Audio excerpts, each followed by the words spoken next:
नमस्कार, मैं हूं शिवांगी और आप देख रहे हैं परफेक्ट 24 न्यूज। वक्त है बिहार की कुछ बड़ी खबरों का। पहली खबर, चारा घोटाले में सजा पाकर जेल की सजा काट रहे राष्ट्रीय जनता दल सुप्रीमो लालू प्रसाद यादव की तबीयत बिगड़ गई है। उनकी किडनी 80% से ज्यादा खराब है। इसमें कोई सुधार नहीं है, बल्कि पहले की तुलना में अधिक खराब हो गई है। ताजा रिपोर्ट के आने के बाद दवा की खुराक या दवा बदलने पर विचार किया जा रहा है। वे 2 दिनों से सुस्त दिख रहे हैं। हालात ऐसे हो रही है कि उनकी डायलिसिस करानी पड़ सकती है। लालू स्वास्थ्य कारणों से वो फिलहाल रिम्स के पेइंग वार्ड में भर्ती है। अगली खबर, देश के 5 राज्यों में विधानसभा चुनाव के मतदान के बाद विभिन्न एजेंसियों ने एग्जिट पोल कराए हैं। उत्तर प्रदेश की बात करें तो exit poll Bharatiya Janata party के पक्ष में गया है।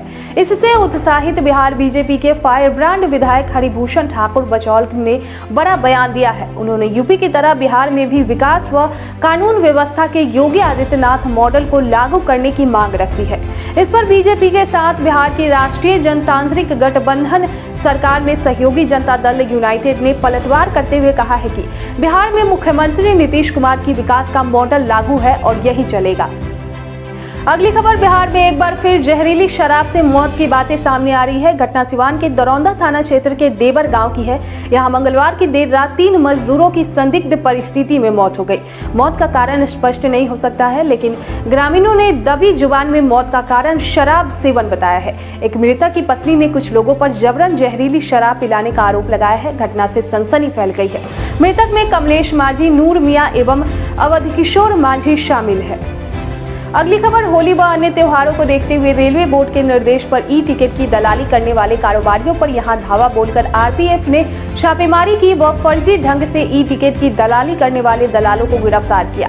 दलालों को गिरफ्तार करने को लेकर लगातार कार्रवाई आरपीएफ और सीआईबी के द्वारा की जा रही है। आरपीएफ के आईजी अतुल श्रीवास्तव और सीनियर कमांडेंट डॉक्टर अभिषेक के निर्देश पर गुप्त सूचना के आधार पर सीआईबी और आरपीएफ की टीम ने भगवान बाजार थाना क्षेत्र के स्टेशन रोड स्थित आयुष सीएससी सेंटर पर छापेमारी कर ई टिकट दलाल को गिरफ्तार किया। आरपीएफ पोस्ट छपरा जंक्शन के इंस्पेक्टर अनिरुद्ध राय व सीआईबी उप निरीक्षक संजय कुमार राय और जवानों के कार्रवाई करते हुए दुकानों के अंदर कई रेलवे टिकट, अन्य उपकरण और नगद रुपए जब्त किए। अगली खबर, रेल मंत्रालय के फैसले के बाद एनटीपीसी भर्ती परीक्षा के बिहार से करीब 1 लाख अभ्यर्थी को फायदा होगा। कुल रिजल्ट 7 लाख से अधिक होने की संभावना है। अब एनटीपीसी और ग्रुप डी अभ्यर्थियों को अधिसूचना का इंतजार है। इस संबंध में गठित कमेटी ने मार्च में पहले सप्ताह में रिपोर्ट दे दी है। कमेटी में शामिल अधिकारियों की माने तो रिजल्ट में बढ़ोतरी के अलावा कई अन्य तरह से सुधार की संभावनाएं हैं। ग्रुप डी की अधिसूचना में भी बदलाव हो सकता है। उत्तर प्रदेश के बाद बिहार में सबसे अधिक अभ्यर्थी रेलवे की तैयारी कर रहे हैं। रिजल्ट में संशोधन के बाद रिजल्ट की आधिकारिक घोषणा जल्द हो सकती है। इसमें पहले शनिवार के रेल मंत्री अश्विनी वैष्णव ने कहा था कि समिति को 3 लाख शिकायतें और सुझाव मिले थे। समाधान को जल्द अधिसूचित किया जाएगा। दूसरे चरण की परीक्षा होली के बाद शुरू होने की संभावनाएं है। यह परीक्षा 3 से 5 चरणों में होने की संभावनाएं है। अगली खबर, आम के शौकीनों को इस साल फलों के राजा का स्वाद चखने के लिए ज्यादा पैसा चुकाना पड़ेगा। बिहार में आम के मंजर पर मौसम की मार पड़ी है।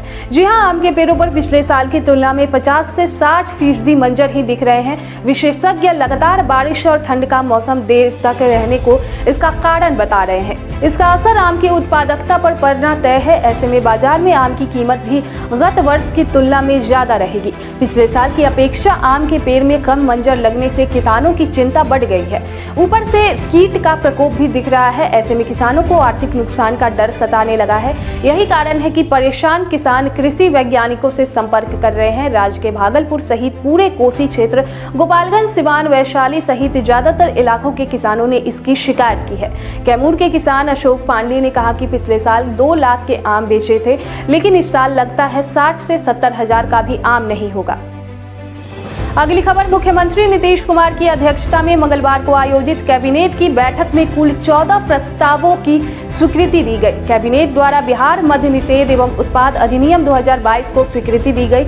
इसी अधिनियम में संशोधन होने के बाद शराब पीने वाले लोगों को जमानत के लिए अदालत जाने की आवश्यकता नहीं होगी। शराब पीते हुए पकड़े जाने पर उनको एग्जीक्यूटिव मजिस्ट्रेट के यहां आर्थिक दंड लेकर जमानत दे दी जाएगी। शराब पीने वाले लोग जो पहली बार शराब पीते पकड़े गए तो उसको शराब बेचने वाले दुकानदार का नाम बताने पर मामूली फाइन लेकर जमानत दे दी जाएगी। इसके अलावा शराब के कारोबार में संलिप्त वाहनों का अब लैब रिपोर्ट प्राप्त करने के बाद वीडियोग्राफी कराकर उसकी नीलामी की जाएगी। इसके पहले शराब के कारोबार में उपयोग लाए जाने वाले वाहनों को पकड़ने जाने पर पहले राजसात करना पड़ता था। इसके कानूनी प्रतिक्रिया में विलंब होता था। अब इस प्रकार के वाहनों के नीलामी में कम समय लगेगा।